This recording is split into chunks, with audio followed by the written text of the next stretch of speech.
Quarto, o local que você dorme. Como que está esse ambiente em relação a alguns itens? Por exemplo, a temperatura, né? Como que é a temperatura desse local onde você dorme? E aí a gente fala que a temperatura do ambiente, né, do quarto, ela deve ser um pouco menor, né?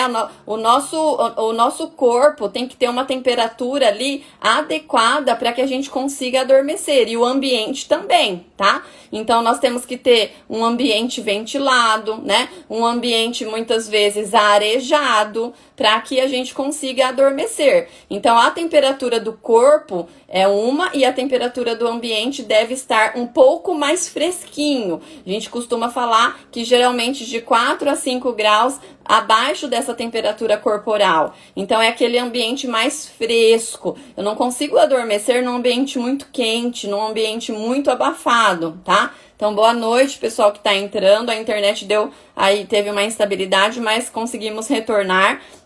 Então, essa temperatura, às vezes, a gente negligencia, né? E aí, se eu acordo no meio da noite transpirando, porque o ambiente tá muito abafado, às vezes eu perco o sono por isso, tá? Então, por mais que pareça uma medida muito simples, mas tenta manter, né, esse ambiente o mais arejado possível, não frio, né, gente? Mas arejado, pensando aí nessa temperatura, né? Um pouco mais baixa quando comparada à temperatura corporal, tá? E aí, algumas dicas que a gente dá aqui para melhorar esse padrão de sono é 1 hora a 1h30 antes de adormecer, você pode tomar um banho. Então, você toma um banho morno, né? E aí, o que vai acontecer com a sua temperatura corporal? Ela vai aumentar.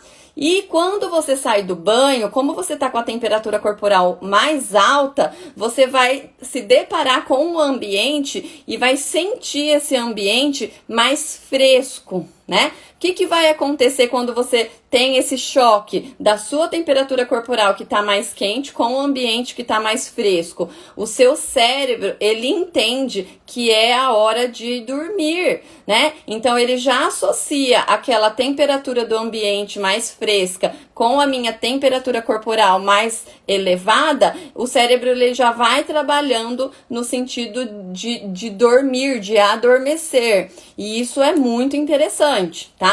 Então, de 1 hora a 1h30 antes do horário de dormir, porque você tem que ter uma rotina, como eu falei. Eu durmo geralmente por volta das 10 horas. Então, lá para as 8h30, você já toma esse banho mais quente e você já vai preparando o ambiente.